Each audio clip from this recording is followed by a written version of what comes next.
Quand les people se transforment en moniteurs de conduite sur deux roues, c'est à vous, téléspectateurs d'Automoto, qu'ils réservent leurs meilleurs conseils. En exclusivité aux côtés de notre monsieur moto, Philippe Monneret, retrouvé en professeur, Gérard Depardieu, Sébastien Follin, Paul Belmondo, Jean-Marie Bigard et j'en passe. Ils vous font partager leur expérience. Toi, Aline, tu vas pas rouler à moto comme ça?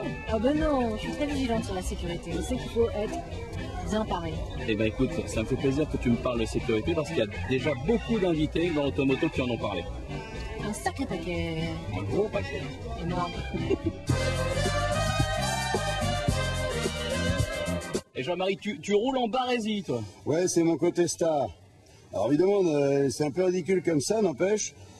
Tu profites du beau temps, du vent, et tu as toutes les protections. Le dos, très important.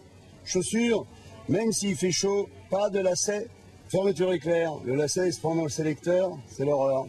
Et surtout pas de short, parce que l'abeille rentre dans le short. Elle te pique une couille, et après t'es super mal.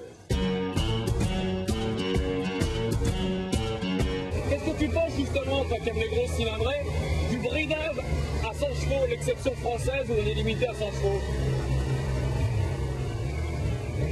Je le fais très bien. Si tu as envie de te faire plaisir, tu vas sur un circuit.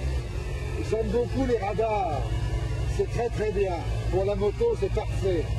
Les radars, c'est pas que pour le pognon, c'est aussi pour protéger la vie de gamin de 18 ans que tu retrouves à Garches, tétraplégique jusqu'au cou et à vie. C'est ça qu'il faut comprendre. Parce que la moto, ça doit rester du plaisir. Quand il pleut, il faut surtout pas coller les bagnoles. Il faut surtout pas être trop près. Et il faut garder des distances bien plus grandes que quand on roule à sec, quoi. Parce que la moto en mouillé, c'est quand même très délicat. Quand il pleut, par exemple, le mieux, c'est de la laisser au garage. Ça c'est une bonne idée. Parce que c'est vrai que la moto, t'as pas le droit à l'erreur. Non. Et puis il faut se méfier un petit peu du manque d'adhérence à des marqueurs au sol, des passages pour piétons. Où tu glisses. Quand tu as une moto dans Paris, c'est pas forcément pour gagner du temps, c'est juste pour arriver à l'heure.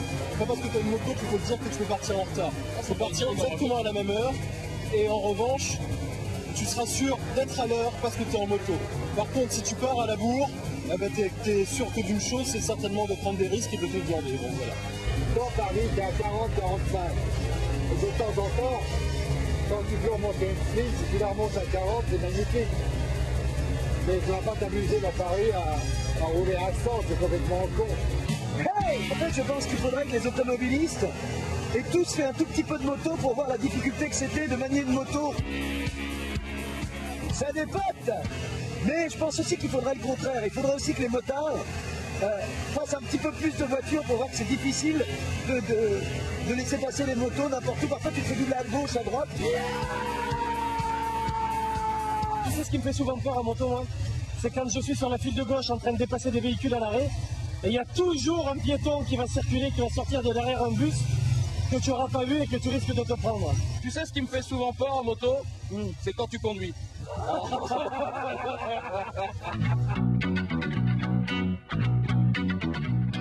La chose la plus importante, c'est tout ce qui est anticipation. Surveiller tout ce qui est au sol. Tu es en train de te promener, la petite flaque d'huile, faut que tu la vois le plus tôt possible pour passer à côté. Et puis de regarder très loin aussi. Et envisager qu'il y a un connard qui veut te foutre en l'air, tu vois, et il faut le guetter. Et quand un mec déboule, tu dis « Je t'attendais, connard.